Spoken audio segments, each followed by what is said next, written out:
Fanfic Corner, presented by Jennifer. Bookends, Chapter 1, Author Unknown, read by Jennifer.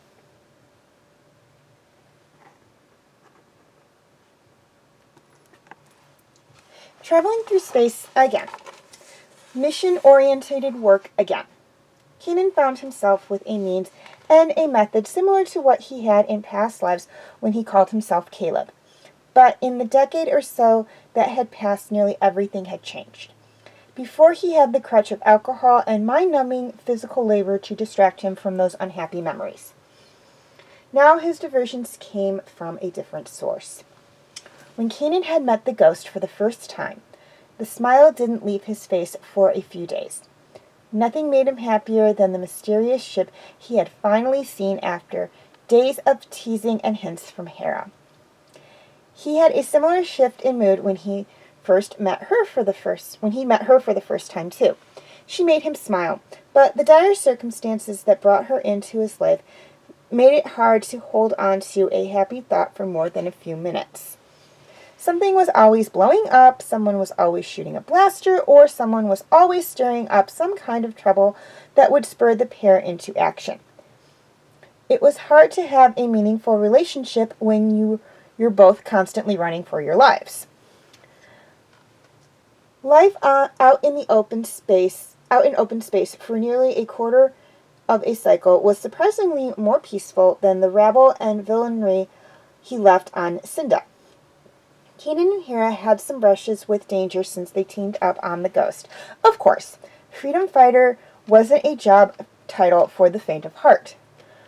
But the dust-ups were few and far between among the mercy missions and food drops, usually reserved for the occasional information shakedown or a local tough guy thinking he could throw his weight around when the new kids showed up in town.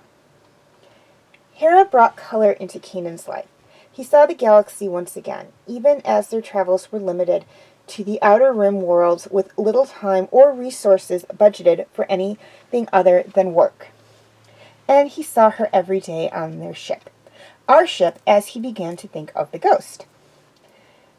There was no point in hiding how he thought about her. Hera knew it. She seemed bemused in the best of times, and in the worst of times, she failed to acknowledge it. In quiet moments in the cockpit, when the darkness and stars whizzed by and the humming engines provided the only sound, he read Hera's smile at the helm and let himself believe he was part of whatever danced around in her head at that given moment. Keenan wasn't the only one who needed distractions to get over a fractured past and haunted memories. Hera allowed herself to fancy Keenan, mostly out of convenience, as she told herself. He was nice to look at, and she could twist him around her finger with minimum effort. And all it took to hook his gaze was a smile and a cocked eyebrow, and when they had nothing to do on a long trip through space, a little flirting went a long way for her. She held on to the fluttering feelings she got from teasing him to enjoy in her private moments. She couldn't give away too much. Keenan never waited around for a woman. Then he met Hera. Before her, he was an in-and-out sort of man. In and out of a woman's anatomy shortly after meeting, in and out of her life just as quickly. He had nowhere to go on Cinda. On the Ghost, it was a different kind of distractionless existence. There were missions, of course, but no grand plan other than get out there and make a difference. Women were everywhere in bars and gambling halls and other scuzzy dead-end places. It was more than just Hera being the one woman that currently existed in his life. He saw only her among all the women they met on their travels together.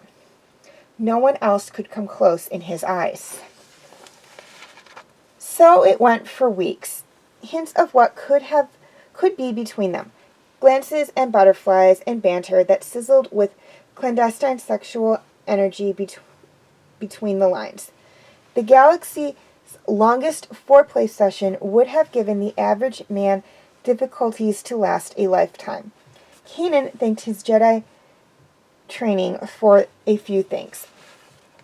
Patience was among them. For Hera and Kanan, everything was on the table, but nothing was actually being served up. It was delicious fun while it lasted. When Kanan thought of all the great things Hera brought into his world, he had to count Zeb among them, even as the Lasat threw a wrench in the dynamics between him and the captain. Zeb joined the Ghost crew a few months after Hera and Kanan left Cinda. Force knows they needed his tough guy presence and overall expertise in roughing it in a rough and tumble part of the galaxy. He was a good holochess opponent for Kanan and a good ear for Hera's chattering while tuning up the Ghost.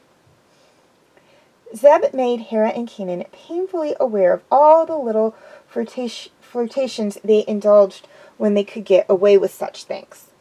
One early morning, when Kanan had brewed a fresh pot of calf for his crewmates, he said, "Be careful, it's hot," to Hera with a twinkle in his eye.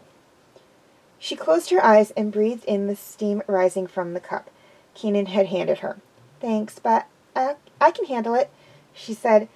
She had opened her eyes and fixed her gaze on Kanan. "Will you give me some more later?" Kanan had said. He watched the steam curl around her face as she sipped from the cup, and he followed the path of her tongue as she licked her lips clean.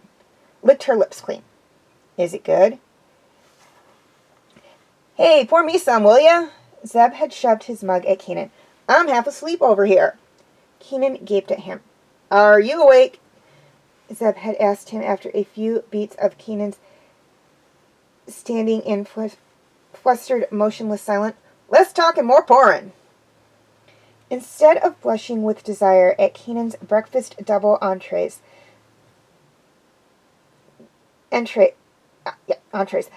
Hera had felt embarrassment flood her cheeks when Zeb reminded them they weren't alone.